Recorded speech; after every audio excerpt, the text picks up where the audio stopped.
On a freezing December morning in 1859, in Charlestown, Virginia, a man stood calmly on the gallows. His hands were bound, but his convictions burned brighter than ever. As the noose tightened around his neck, the note he pressed into a guard's hand that morning carried words already racing across a fractured nation, like sparks on dry tinder. I, John Brown, am now quite certain that the crimes of this guilty land will never be purged away, but with blood. Those words proved prophetic. Within 2 years, America would plunge into the bloodiest conflict in its history. But who was this man whose single, courageous raid helped ignite the Civil War? A divinely inspired crusader willing to die so others might live free? Or a dangerous fanatic whose violence only made the nightmare of slavery harder to end? John Brown entered the world on May 9th, 1800, in Torrington, Connecticut, into a strict Calvinist family that viewed slavery as an unforgivable sin against God. As a boy of just 12, while working away from home herding cattle, he witnessed a young enslaved boy being brutally beaten with an iron shovel. That horrifying scene seared itself into his soul. From that moment forward, Brown dedicated his life to the destruction of what he called America's original sin. He grew into a man of restless energy and unyielding principle. Brown married twice. First to Dianthy Lusk in 1820, with whom he had 7 children.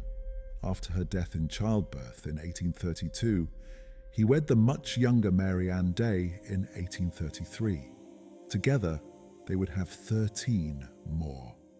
In total, 20 children. Yet tragedy haunted the family relentlessly. 9 died in childhood from dysentery, whooping cough, and other illnesses that ravaged frontier life. Brown buried 4 of his children in a single heartbreaking 12-day stretch in 1843. Those losses only deepened his fury at a world he saw as steeped in divine judgment. Financially, Brown was often a failure. He tried his hand as a tanner, surveyor, wool merchant, farmer, and speculator, suffering at least 15 business collapses and numerous lawsuits. But in the fight against slavery, he found purpose that no ledger could diminish. In the 1820s and 1830s, while running a tannery in rural Pennsylvania, Brown turned his property into a vital underground railroad station. He built a secret, well-ventilated hiding room in his barn where escaping enslaved people could rest safely. Historians estimate that over roughly a decade, his network helped as many as 2,500 people reach freedom in Canada. He wasn't content to simply preach abolition. He actively moved bodies out of bondage, hiding them in wagons alongside his leather goods and mail. By the 1840s, Brown's commitment took an even more radical turn. In 1849, he moved his large, grieving family to North Elba, New York, in the remote Adirondack Mountains. There, wealthy abolitionist Gerrit Smith had launched an ambitious experiment, granting land to free black families in a settlement they called Timbuktu. Brown settled right alongside them, not as a distant supporter, but as a neighbor and teacher. He helped these families clear the rocky soil, build cabins, and farm the harsh wilderness. He lived among them as equals, deepening his belief that black Americans could thrive as free and independent citizens. It was one of the most integrated communities of its time, and a powerful statement in an era of widespread prejudice. The 1850s brought the nation to the brink.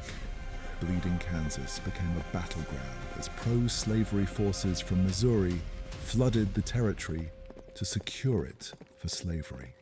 Brown and several of his sons answered the call. When pro-slavery raiders sacked the Free State town of Lawrence in May 1856, Brown saw it as a declaration of war. 3 days later, he led a small group on a nighttime raid along Pottawatomie Creek. They dragged 5 pro-slavery settlers from their cabins and executed them with broadswords. Brown called it righteous retribution for the violence inflicted on anti-slavery settlers. His critics branded it cold-blooded murder. Whatever the label, old Osawatomie Brown now had a fearsome reputation. Behind the scenes, a group of prominent Northern intellectuals and reformers quietly backed his growing militancy.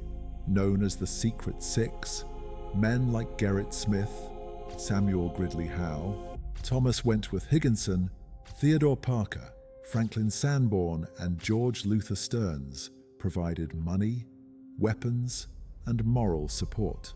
Some knew the full extent of his plans. Others turned a blind eye. Their funding helped arm Brown for the fight he believed was coming. By 1859, Brown was ready for his masterstroke. Under the alias Isaac Smith, he rented the Kennedy farmhouse in Maryland, just across the Potomac from Harpers Ferry, Virginia. There, he assembled a small but determined force of 21 men, 16 white and 5 black. They trained with precision.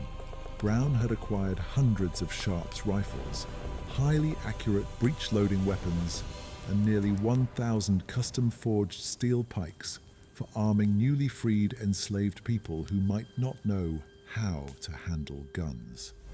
On the rainy night of October 16th, 1859, they struck. The raiders seized the Federal Armory and Rifle Works, cut the telegraph lines to isolate the town, and took prominent hostages, including a distant relative of George Washington.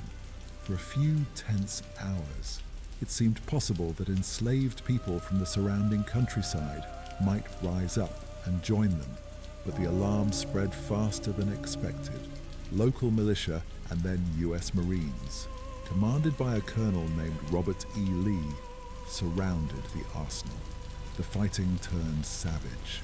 Brown's men retreated into the sturdy brick engine house, forever after known as John Brown's Fort. One by one, his raiders fell. 2 of his own sons, Watson and Oliver, were mortally wounded. Brown himself was cut down by a Marine's saber, but survived long enough to be captured. The raid that was meant to spark a southern uprising had lasted barely 36 hours.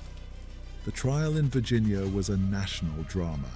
Brown, wounded and lying on a cot in the courtroom, refused any plea for mercy. He declared that his actions were guided by scripture and a higher law. Convicted of treason, murder, and inciting slave insurrection, he was sentenced to hang. On December 2nd, 1859, he walked to the scaffold with quiet dignity. As execution bells rang out over the grounds, soldiers stood in formation. Among them were 2 men who would soon shape history in very different ways. Thomas Stonewall Jackson, future Confederate general, and a young actor named John Wilkes Booth, who would one day assassinate President Abraham Lincoln. On the morning of his execution, Brown handed his jailer a final prophetic note. It read, "I, John Brown, am now quite certain that the crimes of this guilty land will never be purged away, but with blood. I had, as I now think, vainly flattered myself that without very much bloodshed, it might be done." And when he stepped onto the scaffold, calm, composed, stripped of disguise and myth, he faced the crowd not as the wild bearded prophet later generations would remember, but as the man he truly was in that moment. Steady, clear-eyed and unadorned. His body was transported back to North Elba and buried on the farm he had shared with his black neighbors. His execution split the country like a lightning bolt. In the North, abolitionists hailed him as a martyr. Henry David Thoreau compared his death to the crucifixion of Jesus. Ralph Waldo Emerson and Frederick Douglass praised his courage, even though Douglass had refused to join the suicidal mission. Many Northern newspapers printed his final statements, turning him into a symbol of righteous resistance. In the South, the raid triggered sheer panic. Slaveholders saw proof that northern radicals would incite bloody slave revolts at any moment. Militias drilled with new urgency. Talk of secession, once fringe, grew mainstream. John Brown's raid did not start the Civil War, but it made compromise feel impossible. When war finally came at Fort Sumter in 1861, both sides understood that the fuse had been lit at Harpers Ferry. John Brown remains a mirror held up to America's soul, a loving yet stern father who led sons to their deaths, a failed businessman who succeeded as a moral force, a man who hated violence yet embraced it as the only language slavery understood. He lived among free Black Americans as equals decades before it was common. He funded secret networks, wielded broadswords in Kansas, and died believing his blood would help wash away a nation's guilt. Was he a terrorist? To many in the South, and even some moderates like Abraham Lincoln, who called the raid an act of lawlessness? Yes. Was he a martyr and hero? To countless abolitionists and later generations who saw slavery's end as justification? Absolutely. In a land where millions suffered in chains, John Brown forced the question we still wrestle with. When does moral evil become so great that peaceful means are no longer enough? His raid failed on the battlefield, but its echoes helped destroy the institution he despised. As the old song later proclaimed, John Brown's body lies a mouldering in the grave, but his soul goes marching on.